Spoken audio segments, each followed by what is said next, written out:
Well, it's impossible to keep track of every technology threat, but the rat Trojan is one you should know about. It's unsettling to think about a stranger gaining access to your computer's webcam and then being able to see inside your home. But that's exactly what we're talking about in Compute This. Oh, back today, the owner of Schrock Innovations, Thor Schrock. Good to see you, Thor. Hey guys, good to be here. Well, this is a little concerning, isn't it? It's called the rat Trojan. You know, I always try to bring you the most uplifting, happy news I can possibly bring. This is going to scare the heck out of people. So what is it? All right, so a rat Trojan, a root access Trojan. They're not new. They've been around for years. You get infected with these things when you browse around on the internet. Let's say, for example, you have a colicky baby at home, and you get sleep in 2-hour intervals, and while you're up, you're thinking, I wonder what causes colic, and maybe there's something I can do to get some more sleep. And so, not that I have any experience with that, but you're Googling around on your laptop or something, and so you get all these articles listed about colic, and you're just going from site to site, because there's got to be some help, right? I mean, WebMD says there's nothing you can do. That can't be right. No, I got to look at these other sites.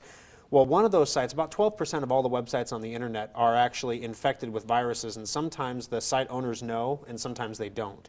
And so your computer then goes to one of these sites, and in the background, without you knowing it, a little Java applet or a Flash program is launched, and if, once again, your version of Flash or Adobe Reader or Java is out of date on the computer, these little things that launch can actually deposit a Trojan right in your computer. They'll go right around, no matter what antivirus software, even if you have the Norton 360, the best you can buy.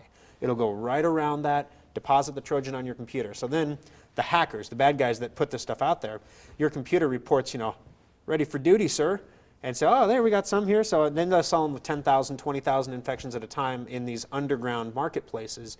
And that's where the script kiddies come in. The hackers don't have time to monitor 20,000 webcams looking for pictures of topless women with towels on their heads using their computers. They don't have time for that. They don't make money doing that.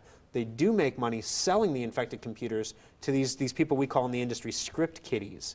They're wannabe hackers that aren't good enough to write their own hacking tools, but they're good enough to use the tools provided to them that they can buy online. So this is the scary part. Those script kiddies, people somewhere in the world, are camped out looking at some sort of webcam, and not just the images, but they can get audio. They're basically in your home and you don't even know it. That's right. So what happens then, the script kiddies, they have a little program and they load their infected computers in, and just a little red light, green light, oh, this one's online, let's take a look and see, click, click.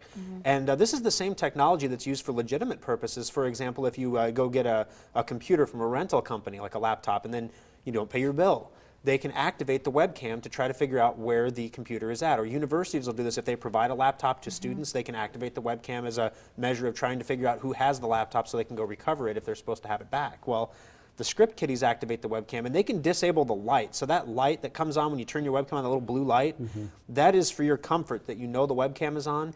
It is possible to turn on the webcam without activating the light. And that's what they do. So they're able to sit there, these bad guys, and watch you on your camera. Oh yeah, they can take video, they can take screenshots. What are they doing with these pictures and the video that they gather from the computer? That's where the fun part happens. Well, I basically, thought we were already into the fun part. Oh, no, I'm already upset. So the big hackers, I'm really upset. well, your privacy is worth about $2 per computer to the big hackers. That's it.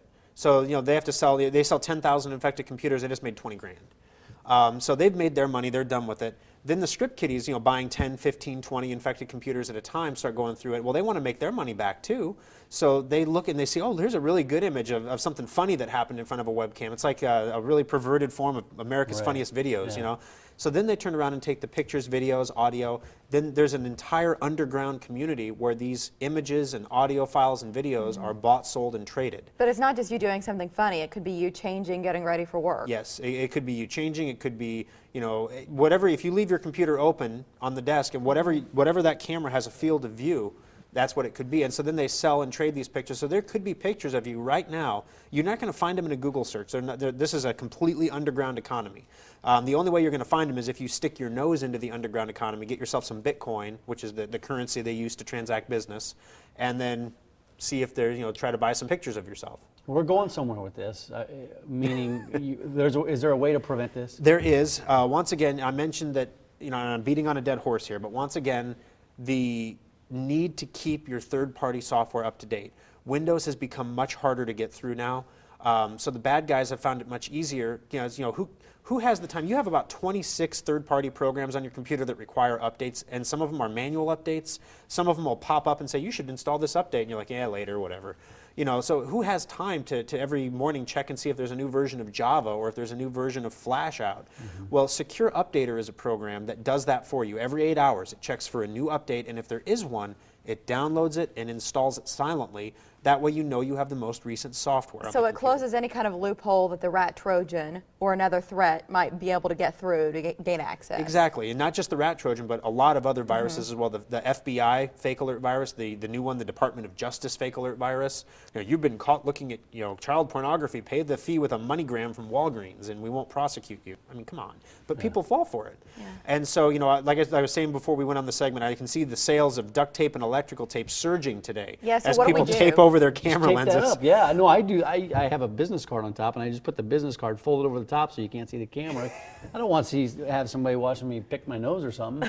Now that Boy, we have that's Mike exciting. admitting on camera that he picks his nose. Right, the Secure Updater. This is the website, It and is. the free trial is popular for a lot of folks. What happens after the trial period ends? Well, download the free trial. It's good for 2 weeks. It'll get your computer up to date. But if you really want Secure Updater, today is the last day for a special we have on it. It's half off. If you contact our service centers, and we'll put the numbers on the screen in a second, call the service center. Normally it's $50 the first year after the trial expires, $25. It's $2 a month Wow. to keep your computer up to date. So it's amazing stuff. Just give us a call at one of the service centers and we'll get you hooked up. I with it. cleaned out an old handbag over the weekend and found way more than $2 in change still in the bottom of that thing. SchrockInnovations.com is the website, but in order to take advantage of the special offer, you can't enter a promo code online to do that. You have to do that by calling your nearest service center, and so you see the information there for both Village Point, Papillion, and Lincoln. Schrock Innovations also on Facebook. Thank you for educating us on this today. No sweat. I wish I had. I'll try to find some good news next. Maybe we can talk about the new Samsung Galaxy S4 Angry. phone. That's Yeah, pretty some cool. technology stuff, Yeah, let's yeah. get some good news going. I'm Thanks, angry. Tori. Appreciate it. No Thank problem. you. The Day's Best Photo brought to you by Borsheims is on the way. And so is a look at tomorrow's lineup. Stay with us.